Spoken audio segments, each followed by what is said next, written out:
नमस्कार, स्वदेश आर देख रहे हैं आप। मैं हूं आपके साथ प्रशांत पांडे। प्राइवेट नौकरी करने वालों को सरकार ने गुड न्यूज दी है।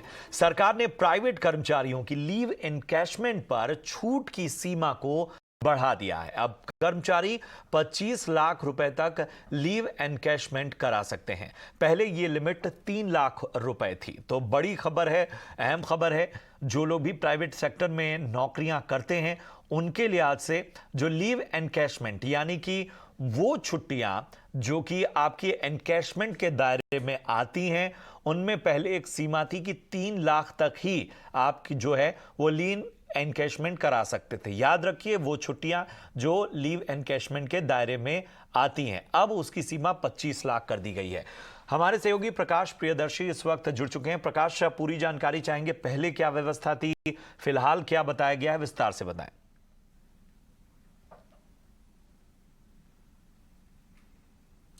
देखिए, प्राइवेट सेक्टर एम्प्लॉयज़ के लिए काफ़ी अच्छी खबर है, क्योंकि जो लोग रिटायर हो रहे हैं और प्राइवेट सेक्टर में काम करते हैं, या फिर जो लोग नौकरी बदल रहे हैं, उनके पास जो अर्न लीव होता है उसके इनकैशमेंट के लिए जाते हैं, तो उसमें जो टैक्स एग्जेम्पशन की लिमिट थी वो सिर्फ 3 लाख रुपए तक थी।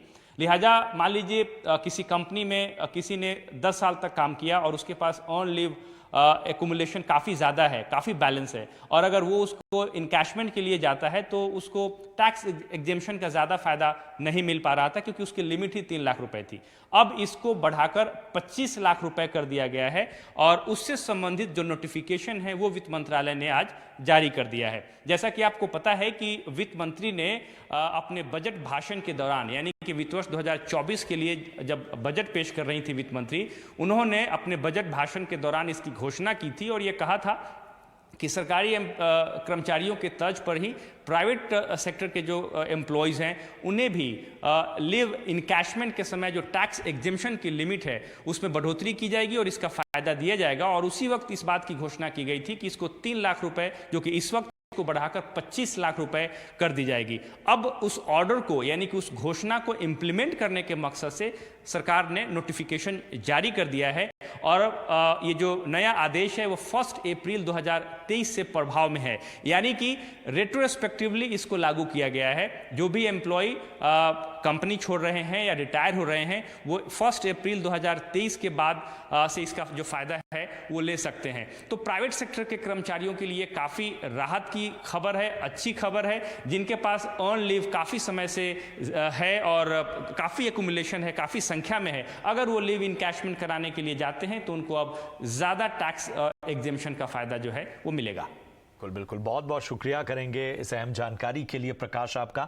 तो एक बार फिर अपने दर्शकों को बता दें कि जो लोग भी प्राइवेट सेक्टर में काम करते हैं उनकी लीव एनकैशमेंट की छूट की सीमा 3 लाख से बढ़ाकर, यानी छूट की सीमा यानी टैक्स एग्जेम्पशन जो है वो 3 लाख की सीमा बढ़ाकर अब 25 तक की कर दी गई है। यानी जो भी आपके पास अर्न्ड लीव है, और खासतौर पर रिटायरमेंट की दहलीज पर जो लोग होते हैं जिनके पास ढेर सारी लीव इस तरह की बची होती है, उनको पहले 3 लाख तक ही टैक्स छूट मिलता था। अब इस छूट की सीमा को 25 लाख सरकार ने कर दिया है। चलिए बढ़ते हैं अगली खास खबर की ओर, और अब बात करते हैं वंदे भारत ट्रेन की। उत्तराखंड को आज प्रधानमंत्री नरेंद्र मोदी ने पहली वंदे भारत ट्रेन की सौगात दी। ये ट्रेन दिल्ली से देहरादून के लिए चलेगी। पीएम ने वीडियो कॉन्फ्रेंसिंग के जरिए ट्रेन को हरी झंडी दिखाकर इस ट्रेन को नई दिल्ली रेलवे स्टेशन से रवाना किया। दिल्ली के लिए यह 6ठी वंदे भारत एक्सप्रेस ट्रेन है। हमारे संवाददाता समीर दीक्षित की ये रिपोर्ट देखिए।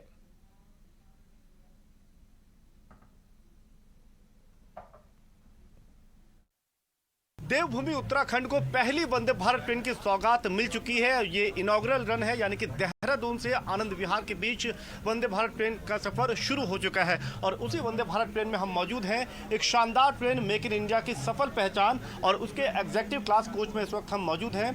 आप लुक एंड फील देखिए, इसमें एग्जीक्यूटिव क्लास कोच में चेरी रेड का सीटिंग कॉम्बिनेशन, ये कलर कॉम्बिनेशन यूज किया गया है, जबकि चेयर कार में ये ब्लू सीट दी गई हैं। लेकिन लोगों में जबरदस्त उत्साह है। जो स्कूली बच्चे यहाँ पर आए हैं, जो तमाम लोग यहाँ पर मौजूद हैं देहरादून स्टेशन पे, उनमें इस वंदे भारत ट्रेन को लेकर के जो उत्साह है वो साफ नज़र आ रहा है, क्योंकि वंदे भारत ट्रेन में सफ़र करने के लिए कई लोग, उनका इंटरेस्ट रहता है, और अब वो पहली वंदे भारत ट्रेन उत्तराखंड को मिल चुकी है। ये वंदे भारत ट्रेन कई मायनों में खास है, लेकिन इसकी कुछ खास बातें आपको बता दें। मसलन देहरादून से आनंद विहार के बीच जो 350 किलोमीटर का सफर होगा, ये वंदे भारत ट्रेन महज 4 घंटा 45 मिनट में ये सफर पूरा करेगी, यानी कि एवरेज स्पीड इसकी 70-75 किलोमीटर प्रति घंटा रहने वाली है। हालांकि ट्रेन सक्षम है 160 किलोमीटर प्रति घंटे की रफ्तार से दौड़ने के लिए।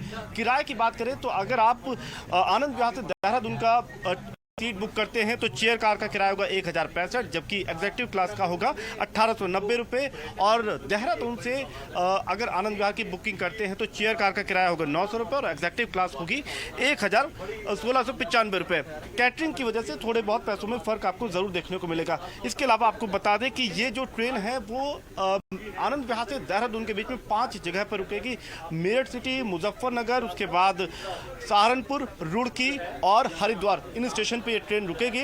लेकिन एक बार फिर आपको दिखाते हैं कि वंदे भारत ट्रेन को लेकर के क्या क्रेज है। यहाँ पे लोग अपने मोबाइल अपने हाथ में लेकर के सेल्फी क्लिक कर रहे हैं, वीडियो बना रहे हैं, पिक्चर्स क्लिक कर रहे हैं, क्योंकि ये वंदे भारत ट्रेन का क्रेज है।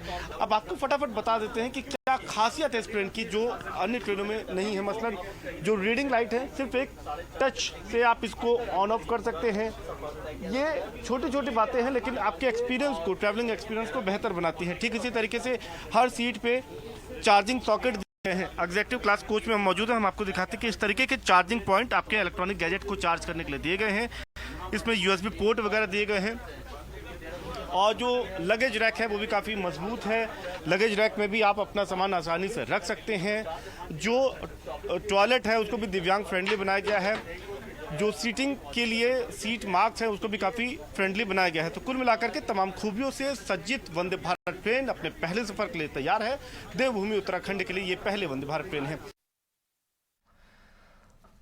तो वंदे भारत ट्रेन से जुड़ने के साथ ही रेलवे 4 नए लक्ष्यों को फोकस में रखकर काम कर रही है। रेलवे मंत्री अश्विनी वैष्णव से इस बारे में खास बातचीत की हमारे सहयोगी समेत ने।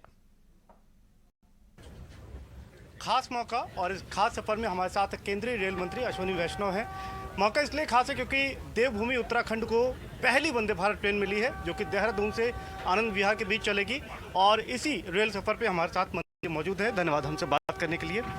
ये बेहद खास मौका है कि पहली वंदे भारत ट्रेन मिली है उत्तराखंड के लिए और भारतीय रेलवे के लिए। ये इस कदम को किस तरीके से आप देखते हैं? उत्तराखंड के लिए बहुत ही महत्वपूर्ण है वंदे भारत एक्सप्रेस का जाना। मैं धन्यवाद देना चाहूँगा माननीय प्रधानमंत्री श्री नरेंद्र मोदी जी को, जो आज उन्होंने फ्लैग ऑफ किया इस ट्रेन को। ये ट्रेन देहरादून को दिल्ली से बहुत ही एक आरामदायक सफ़र रहेगा। बहुत ही कम समय में पहुंच जाएंगे। बीच में जो राजा जी नेशनल पार्क के उसमें भी कुछ काम चल रहा है। जैसे ही काम कंप्लीट होगा मेरे ख्याल से 3.5 पौने 4 घंटे के अंदर या ज़्यादा से ज़्यादा 3.5 सवा 3 घंटे के अंदर अंदर दिल्ली से देहरादून की यात्रा हो जाएगी। काफ़ी बचत होगी समय की। वंदे भारत ट्रेन की अगर हम बात करें तो ये शायद 18वीं वंदे भारत ट्रेन है, 17वीं या 18वीं वंदे भारत ट्रेन है। लेकिन अब हम इसमें और विस्तार होते हुए बढ़ोतरी कैसे देखेंगे? जो प्रोडक्शन है उसमें किस तरीके के हम उसको बढ़ाने के लिए कदम उठा रहे हैं? देखिए, जब नई डिज़ाइन आई तो नई डिज़ाइन के बाद सप्लाई चेन को स्टेबलाइज किया गया। जितने भी डिफरेंट बहुत ही कॉम्प्लेक्स कंपोनेंट्स हैं उन सब की सप्लाई चेन कंफर्म हुई, ठीक हुई, स्टेबल हुई। अब करीब 8 दिन में एक गाड़ी का प्रोडक्शन हो रहा है। बहुत जल्दी 2 और फैक्ट्रीज में इस पे काम चालू हो रहा है। तो वो होने के बाद में आगामी महीनों में हर तीसरे दिन एक नई वंदे भारत ट्रेन निकलेगी। साथ ही साथ 2 और नए फॉर्मेट हैं, वंदे मेट्रो और वंदे स्लीपर। उसकी डिज़ाइन भी कंप्लीट हो रही है और बहुत जल्दी वो दोनों गाड़ियाँ भी निकल के आएगी। वंदे स्लीपर का डिज़ाइन भी जब आप देखोगे बहुत ही अच्छा डिज़ाइन बना है। और ओवरऑल 100 किलोमीटर से कम की डिस्टेंस के लिए वंदे मेट्रो, 100 से 550 की डिस्टेंस के लिए वंदे चेयर कार और 550 से ऊपर के लिए वंदे स्लीपर। इस तरह का कॉन्फ़िगरेशन बन रहा है। अभी तो सर जब हम ट्रैवल कर रहे हैं अच्छी खासी इसकी स्पीड है, लेकिन कई सेक्शन पे इसकी स्पीड जो है वंदे भारत की कम हो जाती है। चैलेंजेस तमाम हैं। मैं ये समझना चाहूँगा कि आज से 3-4 साल बाद क्या ये संभव है कि जिस कैपेसिटी के लिए ट्रेन बनी है 160 किलोमीटर प्रति घंटे के लिए, क्या उसके लिए ट्रैक्स भी तैयार होंगे, ट्रेन दौड़ेंगी? बड़ी तस्वीर आप क्या देखते हैं? इन पैरेलल काम चल रहा है कई चीज़ों पे। जैसे ट्रैक्स जो डिज़ाइन थे भारत में ज़्यादातर 70-80 kmph के लिए थे, पिछले 9 वर्षों में बहुत अपग्रेड हुए हैं और बहुत ही तेज़ी से अपग्रेड करके 130 की स्पीड के लिए ट्रैक को अपग्रेड कर रहे हैं, 160 के लिए कर रहे हैं। तो इसलिए ओवरऑल ट्रैक का अपग्रेडेशन पैरेलल में चल रहा है। सेकंड, सिग्नलिंग का अपग्रेडेशन, कवच करीब 3500-4000 किलोमीटर के रेलवे ट्रैक्स पे लग रहा है ऑलरेडी, और नए इसके प्रोजेक्ट्स निकल रहे हैं। तो कवच लगेगा, ऑटोमेटिक सिग्नलिंग लगेगी, ट्रैक अपग्रेड होंगे, साइड में फेंसिंग लगेगी। तो बहुत अच्छे से ये गाड़ी 180 वंदे 180 की स्पीड से बड़े आराम से 160 की स्पीड से बड़े आराम से दौड़ पाएगी। डिज़ाइन 180 के लिए हुई है गाड़ी, टेस्टिंग 180 के लिए हुई है, और इसकी कैपेबिलिटी और गाड़ी की देखो लाइफ, गाड़ी की लाइफ 35 ईयर्स होती है। 35 ईयर्स की लाइफ में ट्रैक्स तो अगले 5-6 वर्षों के अंदर बहुत अपग्रेड हो जाएंगे। तो इसी हिसाब से दोनों पहलू पे एक साथ इन पैरेलल काम चल रहा है। और एक आखिरी सवाल, अब तो कंपटीशन हो गया है कि रोड का और रेलवे से, रोड में भी जिस तरीके से सुधार हो रहा है, हाईवेज़ की जिस तरीके से कनेक्टिविटी में इम्प्रूवमेंट हो रहा है, बड़े शहरों को जिस तेज़ी से जोड़ा जा रहा है, और रेलवे में भी आप वंदे भारत के जरिए कोशिश करें कि उसको पूरा कर पाएँ। कहीं ऐसा तो नहीं है कि एक पैसेंजर का एक सेगमेंट वो शिफ्ट हो रहा हो या उसको वापस लाने की, ये कंपटीशन को किस तरीके से? ट्रांसपोर्ट इकोनॉमिक्स बहुत ही स्टैब्लिश्ड है ग्लोबली। 100-200 किलोमीटर तक road is good. Mid distance है जो कि 500, 550 या ज़्यादा 700-800 तक रेल सबसे अच्छा साधन है, और 1000 से ऊपर एयर सबसे अच्छा साधन है। तो 140 करोड़ की जनसंख्या हमारी बड़े आराम से, जिस तरह से एक सुलभ तरीके से, सेफ तरीके से सभी लोग ट्रैवल कर पाएँ, उसके लिए तीनों के तीनों साधनों को डेवलप करना बहुत ज़रूरी है। और इसीलिए रेलवे में भी बड़ा फोकस है कैपेसिटी बढ़ाने पे। लास्ट ईयर 5200 किलोमीटर नए ट्रैक बिछे, यानी 14 kilometre per day, 14 kilometres per day. आज से 9 साल पहले यही नंबर होता था 3.5-4 किलोमीटर पर डे। तो बहुत अच्छा प्रोग्रेस हुई है, इलेक्ट्रिफिकेशन बहुत अच्छी हुई है। 2014 से पहले के 60 वर्षों में 30,000 किलोमीटर, और अभी 2014 के बाद में 9 वर्षों में 40,000 किलोमीटर। हर तरह का डेवलपमेंट देखिए, मोदी जी का एक बहुत बड़ा उद्देश्य है डिसाइसिव लीडरशिप के चलते कि वर्ल्ड क्लास इंफ्रास्ट्रक्चर देश में बने, जिससे कि हमारे देश को जो अपॉर्चुनिटीज़ हैं हमारे नौजवानों के पास, हमारे नागरिकों के पास, वो अपॉर्चुनिटीज़ ढंग से उपयोग कर पाए। और अभी आप जापान यात्रा गए, वहाँ के काइजन फिलॉसफी को भी आप मानते हैं? जी हाँ, मैं विश्वास करता हूँ काइजन में। काइजन बहुत ही सरल फिलॉसफी है। काइजन का मतलब ये है कि कंटिन्यूस इम्प्रूवमेंट। आप लगातार अपनी ज़िंदगी में, अपने काम में, अपने कार्य क्षेत्र में लगातार इम्प्रूवमेंट कुछ न कुछ करते रहें, कुछ न कुछ सुधार करते रहें, और ये सारे सुधार मिल के बड़ा प्रभाव पैदा करते हैं। धन्यवाद सर हमसे बात करने के लिए। जाहिर तौर पे भारतीय रेलवे जिस तरीके से नए कीर्तिमान बना रही है, लगातार इसमें सुधार हो रहा है, उसके पीछे वजह क्या है और किस तरीके का विजन लेकर के रेल मंत्री चल रहे हैं, ये पूरी खास बातचीत आपने सुनी। कैमरामैन सचिन के साथ समीर दीक्षित। और चले बढ़ते हैं आगे। अब खबर गो फर्स्ट की। डीजीसीए ने एयरलाइन को 30 दिनों के अंदर कॉम्प्रिहेंसिव प्लान देने को कहा है। इस खबर पर ज्यादा जानकारी दे रहे हैं सुमित चतुर्वेदी। अब तक का सबसे बड़ा कह सकते हैं कि एक जो कदम लिया गया है वो लिया गया है गो फर्स्ट को वापस आने की तरफ रखने के लिए। गो फर्स्ट हम सब जानते हैं, जब वो उड़ान करना बंद कर चुकी थी, तो डीजीसीए जो कि रेगुलेटर है एविएशन उड़ान सेक्टर का, उसने नोटिस दिया था 8 तारीख को, जिसके जवाब में अब गो फर्स्ट ने उसको कुछ सुझाव दिए थे। अब डीजीसीए ने कहा है कि 30 दिन के अंदर गो फर्स्ट को एक पूरा एक प्लान देना पड़ेगा, जिसमें सब बातें बताई जाएंगी कि कैसे वो फ्लाइट शुरू करेंगे दोबारा, कहाँ से फंडिंग आएगी, पायलट्स कहाँ से आएंगे, वेंडर्स और बाकी जो लेसर्स हैं, जो लीज पे दिया है प्लेन, उन सब का क्या होगा। तो एक पूरा ब्यौरा मांगा गया है, पूरा प्लान मांगा गया है कि कैसे गो फर्स्ट जो इसको दोबारा उड़ाना चाहती है कैसे चलाएगी।